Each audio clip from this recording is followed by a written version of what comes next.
saya berikan masa untuk Pung lah. Dia akan sharing untuk kita macam mana komposisi seramik dan kegunaan dia kan. Tapi kegunaan dia nanti Eri yang sharing lah. Pung kena cakap seramik macam mana dia diperbuat dan ciri-ciri seramik. Okay. Sampai macam sinilah. Sifat-sifat. Sifat-sifat seramik dan sebagainya lah. Kemudian kan yang seramik yang seterusnya macam contoh-contoh kan ada dua jenis, tradisional dengan seramik termaju ataupun advance ni kan. Eli yang sharing lah. Okay, sekarang saya bagi masa untuk Pung.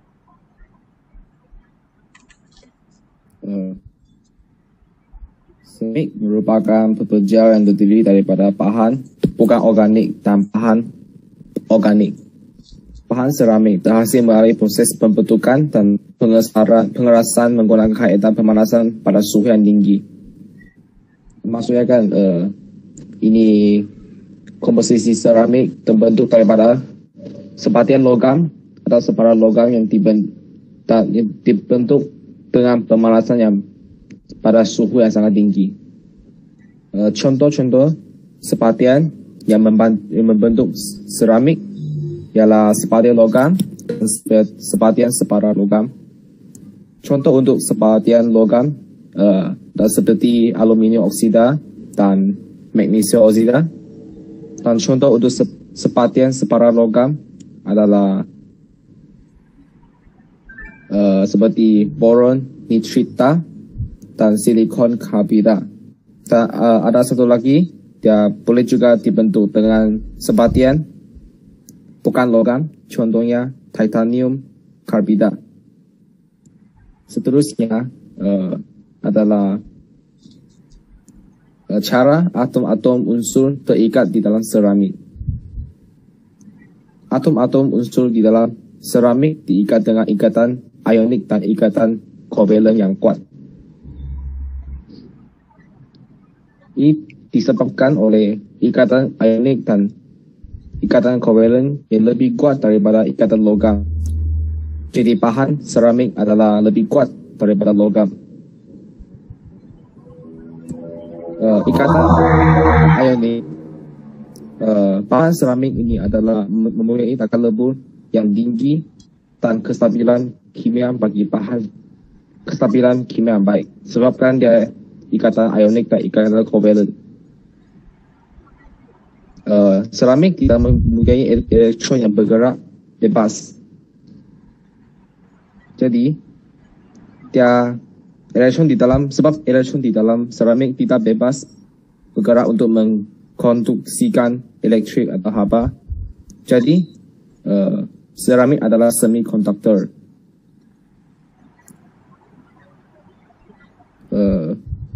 Seramik disebabkan oleh gabungan ikatan ionik dan ikatan kovalen di dalam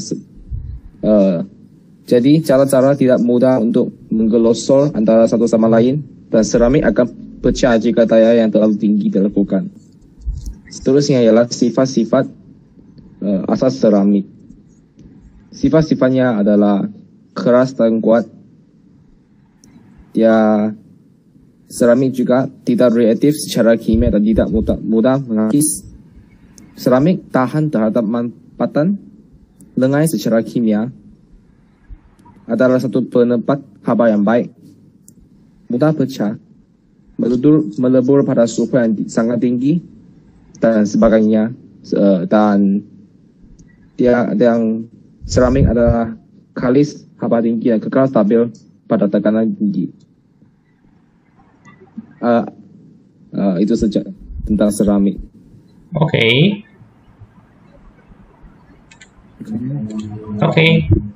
Thank you Pung. Jadi kan Eli dengan Amira ada apa masalah tentang penjelasan Pung itu? Tiada kan? Faham kan?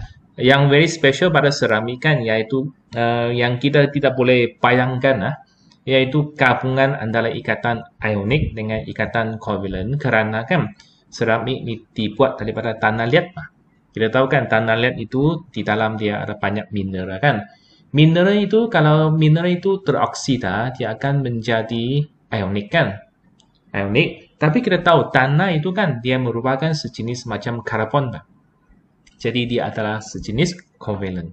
Gabungan antara ikatan ionik dengan ikatan covalent menghasilkan seramik. So, sekarang kan kita kena tengok contoh-contoh seramik yang akan dijelaskan oleh Eli. Sekarang kan saya tukarkan yang PM version ini jadi BI ya.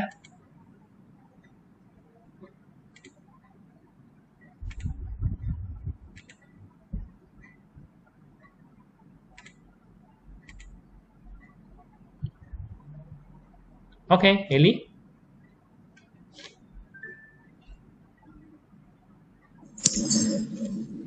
So seramik terbahagi kepada dua, iaitu traditional ceramics and advanced ceramic. Seramik tradisional dibuat dengan memanaskan tanah liat macam seperti kaolin dengan suhu yang sangat tinggi. Komposisi utama bagi kaolin ini adalah aluminium silicate. Dia punya apa tu? Dia punya formula ialah Al aluminium 2, oksigen 3, 2 silikon oxide, 2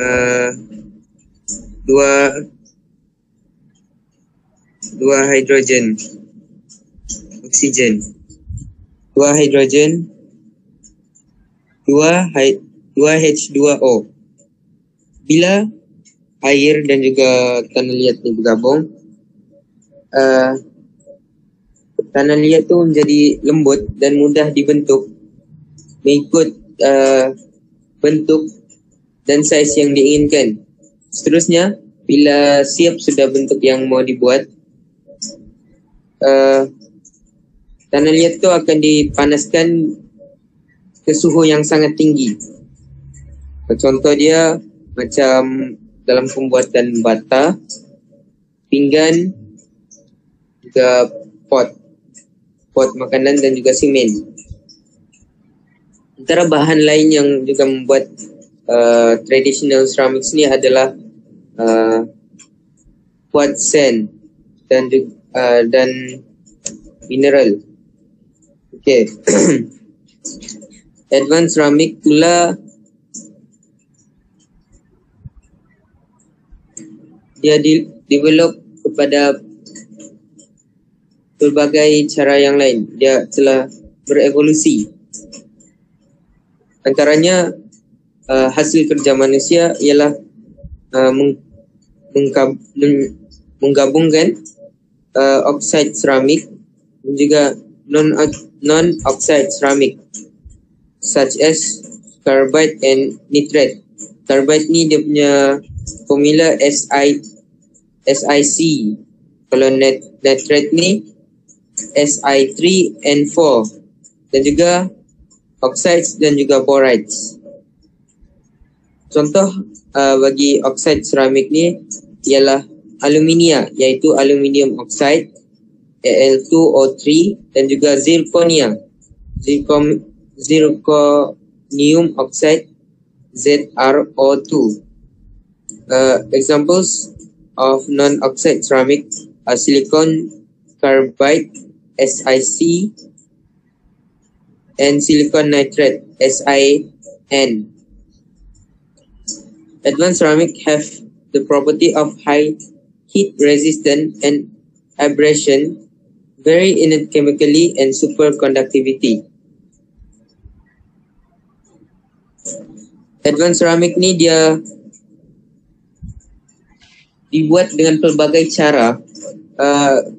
Contohnya isostatic pressing itu dan juga inert molding. Okay, alumina dan zirconia are chemically inert materials, high fracture toughness, high density, high hardness, and wear resistant.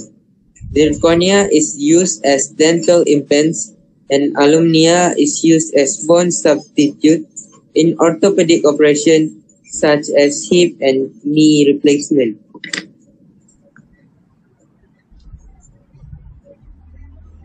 Bagi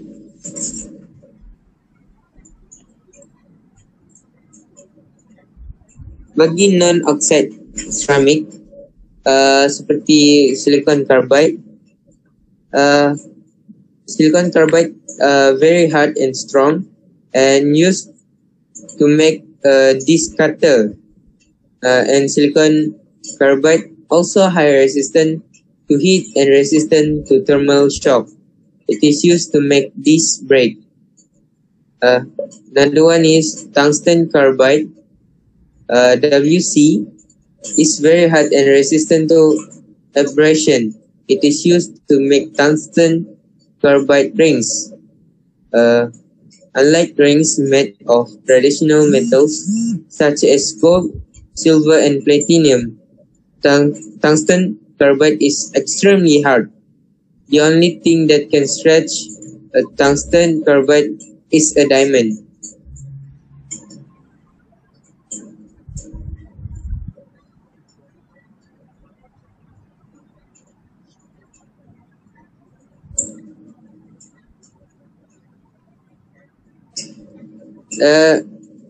Dan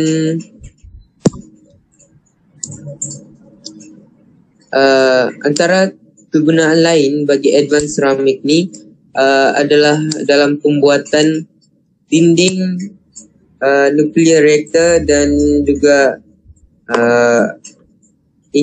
part-part dalam enjin kereta dan juga sebagainya. Dia dan juga dalam beberapa bidang seperti bidang ubat-ubatan, biokimia dan juga lain-lain. Dia sangat divariasikan.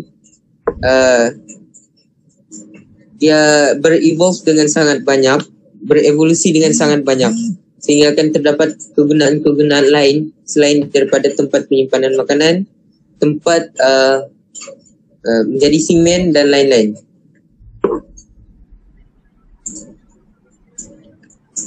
Sejasa. Okay. Ya, thank you Eli ya. Jadi penjelasan yang baik. Dia katakan seramik ini ada dua jenis kan, yang oxide dengan non-oxide kan. Saya memberikan satu pandangan ataupun pendapat untuk kita fikirkan. Kita tahu kan zaman kalau zaman dulu kan memang zaman papan kan bertahun-tahun dahulu. Okey, evolusi menjadi zaman logam. Logam kan banyak logam yang digunakan. Kemudian kan evolusi ini berlangsung dengan plastik kan. Plastik telah beratus tahun lah sekarang kan. Sampailah sekarang kan mereka gunakan berbagai bahan ni mencipta berbagai yang advance punya bahan lah. Macam tadi kan advance ceramic ni kan dia lebih kuat daripada metal. Macam tadi kan Eli yang cakap itu WC kan, tungsten coverage ring kan, dia lebih kuat daripada logam lain sehingga hanya diamond boleh stretching dia. Ya, jadi tahu kan, tapi kita kena fikirlah. Okey, selepas ceramik, apakah yang akan dievolusikan adalah kaca lah. Kita tahu kan, mungkin mereka yang ahli sains katakan bahawa kan lebih kurang 50 tahun dari sekarang sampai 50 tahun selepas itu kan merupakan zaman evolusi kaca. Jadi kan kaca itu memang lagi semakin hebat lah. Okey, sekarang saya tutup ini PI dulu. Saya tutupkan PI dulu. Saya akan beralih kepada BM lah. Saya akan beralih kepada BM untuk Amira yang teruskan. Boleh ya? Baiklah, saya beralih kepada BM. Okey, pada permulaan dia, saya yang jelaskan apa itu bahan komposit kan. Bahan komposit terdiri daripada gabungan dua ataupun lebih bahan yang bukan homogen. Maksudnya bukan samalah. Ya, macam homogen, apa maksudnya homogen? Contohnya, kalau kita just air dengan air garam, this is lebih kurang homogen lah. Dia lebih kurang sama. Tapi kalau saya gabungkan air dengan, contohnya dengan tepung, itu bukan homogen lah. Air kan dengan tepung kan dia akan jadi, kita tahu lah kan, boleh buat kek, boleh buat gui dan sebagainya kan. This is non-homogen lah.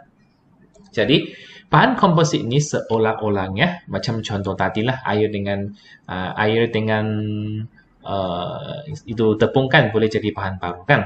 Tapi kebanyakan kan bahan komposit ini dibuat daripada dua jenis bahan, iaitu bahan matrix dan bahan pengikat ataupun bahan pengukuhan. Okay, in BI is the matrix material and the E-reinforced material. Macam tadi kan.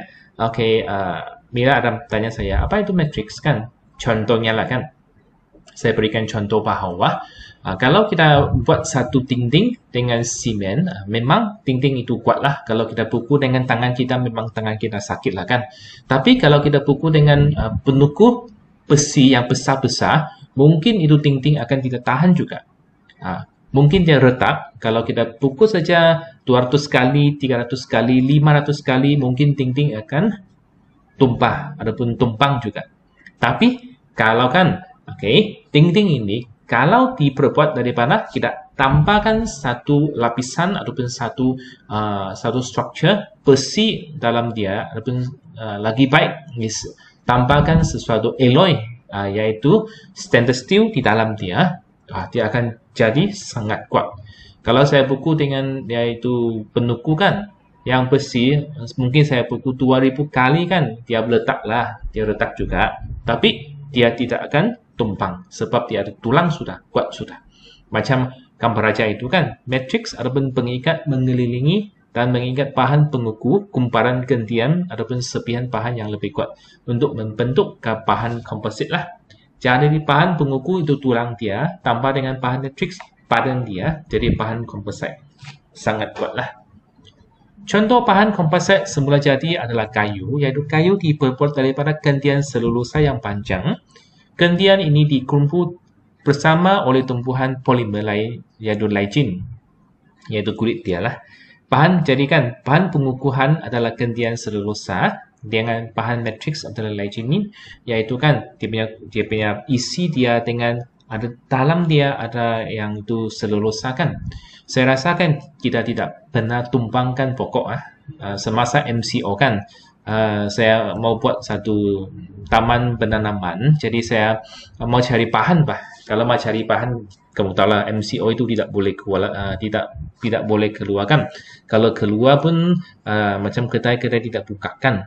Jadi terpaksa saya carikan material dengan saya nampak ada pokok-pokok yang sederhana besar lah. Saya pergi tumpang dia dengan saya punya pisau. Saya macam makasih potong 200-300 kali baru dia tumpang.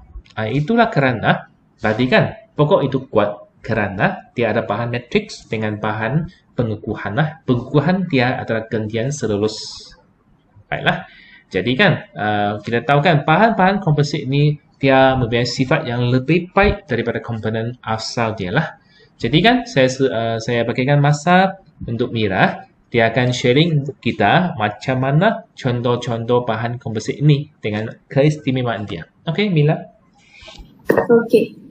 Contoh-contoh bahan kompositnya adalah konkrit yang diperkukuhkan. Konkrit diperkukuhkan dengan tertulang keluli dan atau jejaring dawai seperti yang saya cakap tadi lah. Kontriks adalah bahan matrix, maksudnya kontriks adalah badan dia. Dan tertulang keluli, wayar atau jejaring adalah bahan pengukuhan. Maksudnya tertulang keluli atau wayar dan jejaring adalah dia punya tulang. Okey. Dia punya badan tertulang keluli atau jejaring dawai. Keluli, sifat komponen dia adalah kekuatan tegangan yang tinggi mudah karat. Dan konkrit pula kuat tetapi rapuh, kekuatan tegangan yang lemah dan tahan hakisan. Tapi kalau matriks dan pengukuhan ni digabungkan, sifat bahan komposit dia sangat kuat dan mampu menahan daya tegangan. Maknanya susah mau roboh lah, susah mau kasih roboh dia. Jadi tidak mudah retak, boleh dibentuk pada sebarang bentuk dan tahan hakisan. Contoh yang digunakan adalah pembinaan bangunan, jalan raya, bata dan perantar minyak. Macam jalan raya lah. Apa tu? Flyover. Itu pun salah satu juga. Okay, seterusnya kaca gentian. Okey, kaca gentian terhasil apabila gentian kaca ditambah dengan plastik. Okey, dia punya pengukuhan, maksudnya dia punya tulang adalah gentian kaca. Dia punya matriks adalah plastik. Okey, gentian kaca ni dia rapuh, kuat dan keras. Plastik pula lembut, fleksibel dan ketumpatan rendah. Tapi kalau dua-dua ni bergabung, kekuatan regangan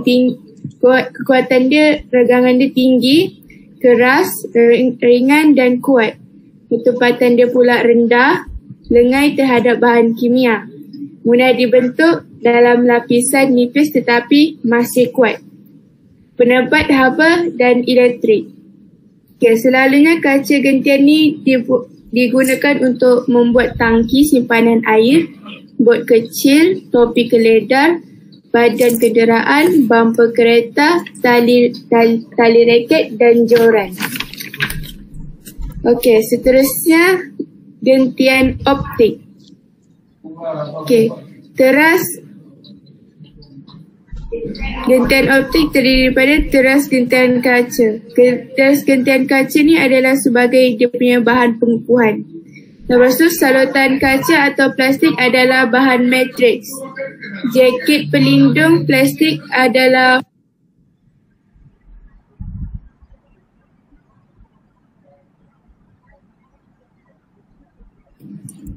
jaket pelindung adalah matriks, adalah bahan plastik tu adalah matriks dia. Plastik ni dia punya sifat komponen adalah indeks pembiasan rendah, fleksibel, bukan konduktor. Tapi gentian kaca ni dia indeks pembiasan dia rendah, keras dan bukan konduktor. Kalau bahan dua-dua ni digabungkan, sifat dia dah berubah, dia menjadi nipis, jadi mudah dibengkokkan dan ringan. Bahan komposit ni juga stabil secara kimia daripada dawai. Data dihantar secara digital, kapasiti penghantaran yang tinggi dan kurang terdedah kepada gangguan. Selalunya benda ni digunakan dalam komunikasi lah. Dalam telekomunikasi di mana stesen telefon disambung oleh gentian optik. Selain itu, kabel domestik bagi rangkaian televisyen juga. Video kamera menyambungkan komputer dalam rangkaian kawasan tempatan. Sebagai laser untuk melakukan pembedahan dalam endoskopi instrumen untuk memeriksa bahagian dalaman badan. Okay, seterusnya kaca fotokromik. Okey, kaca fotokromik ni pula dia terhasil dengan membenamkan kristal argentum klorida di dalam kaca ataupun polimer lutsinar. Okey, kaca polimer lutsinar dia sebagai matriks dan argentum klorida dia sebagai bahan pengukuhan. Okey, kaca polimer lutsinar ni dia bersifat lutsinar, tidak sensitif pada cahaya. Argentum klorida atau argentum bromida dia bersifat sensitif pada intensiti cahaya dan menyerap cahaya UV. Apabila dua bahan ni digabungkan, sifat dia menjadi lutsinar, menjadi gelap apabila terdedah pada cahaya terang dan menjadi jelas apabila terdedah pada cahaya malam, macam dalam kacamata. Contoh dia cermin depan kereta dan pengukuhan intensiti cahaya. Sebab tu cermin depan kereta tu disusah mau pecah. Seterusnya superkonduktor. Okey, superkonduktor ni merupakan campuran barium oksida, kuprum dioksida, yttrium oksida boleh dibuat dalam seramik dipanggil perovskite. YBCO. Koprum dioksida, koprum dioksida, barium karbonat, yttrium oksida bersifat bentangan terhadap elektrik yang tinggi. Tapi kalau digabungkan, dia mengkonduksi elektrik tanpa rintangan apabila ia disejukkan pada suhu yang rendah. Okey, superkonduktor ni digunakan dalam peranti pengimejan magnetik perubatan, MRI. Okey, selain itu dia digunakan juga dalam penjana dan transformer untuk salurkan elektrik tu. Dan merupakan bahagian komputer dan digunakan juga untuk kereta api peluru, kereta api yang laju tu. Itu je dari saya. Okay, thank you Mila. Jadi kan yang Mila, penjelasan Mila itu jelas dan nampaknya kan macam tadilah kan saya sudah cakap, sekarang kan dari generasi sekarang kan sampai 50 tahun yang kemudian memang kaca lah dia yang lagi hebat lah.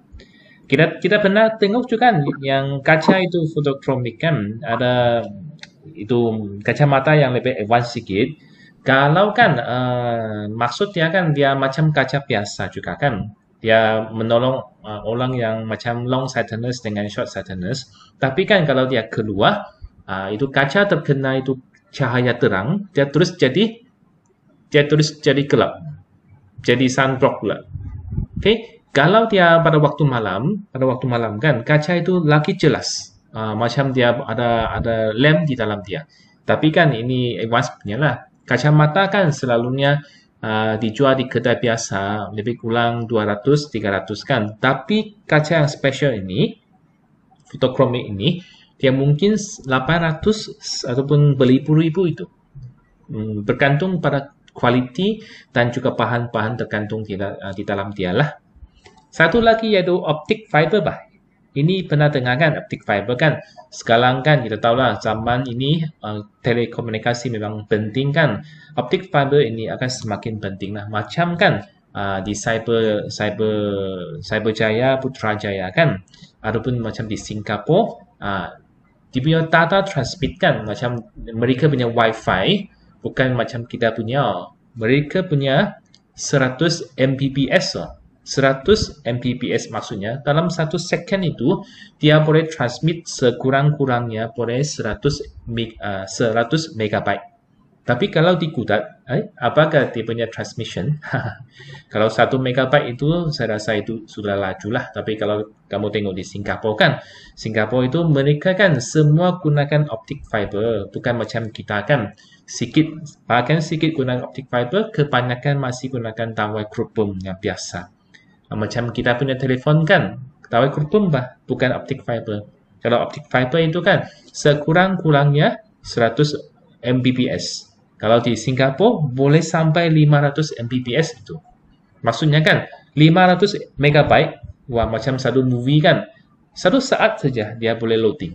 Wah cepat dia kan, itu optic fiber lah. Dia boleh menghantar transmission yang sangat baik.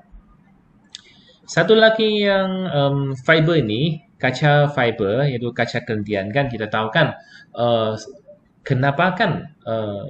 kenapa itu kancil kan, macam dulu kan kancil, tapi saya tidak mau merosakkan nama kereta Malaysia juga, sebab kan kereta Malaysia kan kebanyakan kalau dulu lah sekarang okey lah kan.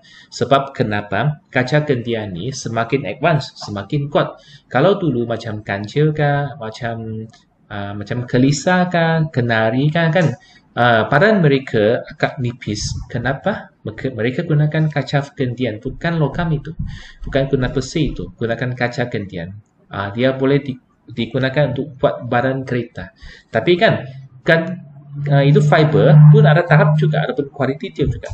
Kalau kualiti tinggi, macam itu kalau kereta Volvo, kereta Land Rover, kamu gunakan penuh hammer untuk ketuk dia pun dia ada rasa itu. Sebab dia punya kaca gentian itu sangat kuat.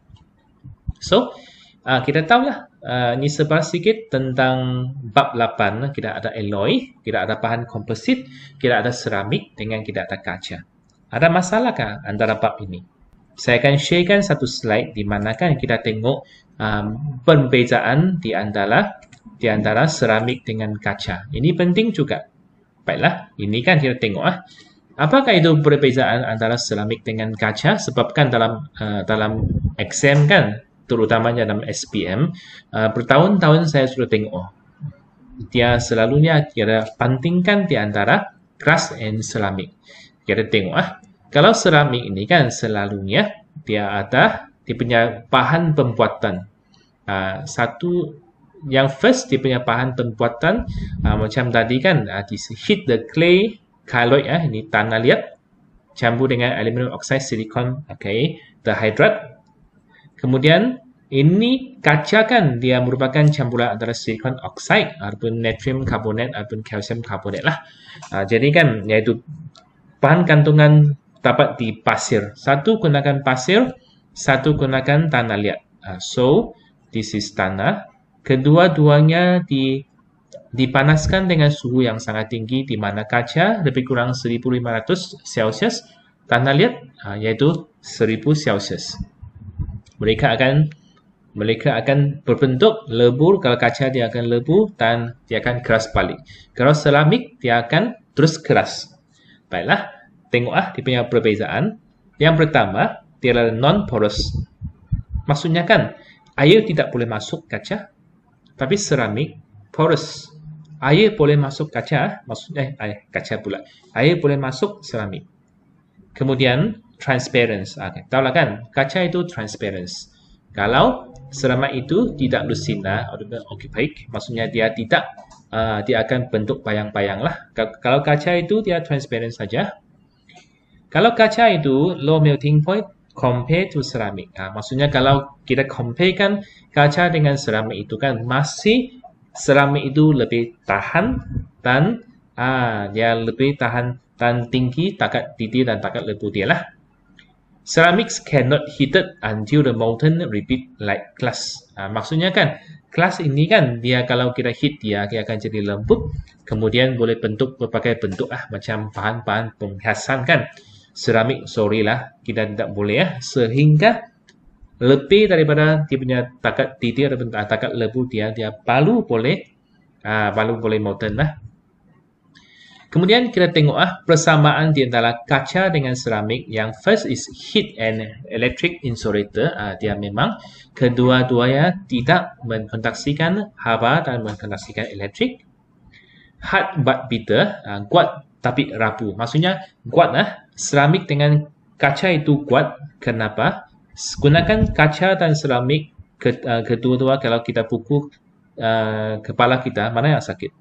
Kaca atau seramik? Jawapan tentulah kepala yang sakit kan? Sebab kedua-dua kaca dan seramik itu adalah kuat. Withstand compression. Walaupun dia boleh pecah, tapi dia masih boleh menahan tekanan, masih boleh menahan tekanan dan mampatan. Oleh itu, seramik itu kan boleh dijadikan dinding untuk buat nuclear reactor. Kita tahu kan, nuclear reactor, iaitu bom nuklear akan dibomkan di dalam badan seramik. Tapi seramik boleh tahan sebab dia boleh withstand compression. Akhir dia, resistant to the chemical and do not corrupt. Kedua-duanya kita simpan apa-apa asid, berapa kuat dia punya asid, berapa kuat dia punya alkali, berapa hebat dia punya pH value kan. Sorry, kaca dengan seramik no reaction because it's very stable. Boleh dikatakan is lengai lengai kepada bahan kimia lah. Maksudnya mungkin tidak ada bahan kimia yang boleh mengkakiskan kaca dan seramik. Itulah kerana kan itu sebab dia banyak ubat-ubatan yang macam bersifat asid ataupun bahan kosmetik kan yang bersifat asid mesti disimpan di botol kaca. Kaca itu sebab dia rustina lah, boleh lihat cantik kan di dalam dia isi dia. Kalau kita simpan dalam seramik, apa yang kita lihat tiada kan di luar saja. Tapi kalau kita tengok Chinese punya kan, banyak-banyak kan itu sos kan yang mahal-mahal. Sampai sekarang masih mereka simpan di seramik. ada satu bahan perisa yang dia gunakan yam kan, dia gunakan yam, kemudian dia kasih simpan dia punya lamuan-lamuan lah, saya pun tidak tahu apakah dia punya special kan. Kemudian selepas dia buat, dia simpan di dalam satu botol seramik itu, kemudian baru dia ekspor. Sebab selama itu mungkin yam ini kan dengan ada dia punya perisa mungkin ada mengkakis sikit, sebab dia masin, dia terpaksa simpan di dalam seramik juga lah supaya dia selamat lah. So ini serba sikit tentang seramik dan kaca. Jadi kan boleh dikatakan kita punya kimia semua bab sudah siap lah. Boleh dikatakan sudah siap. Sekarang kan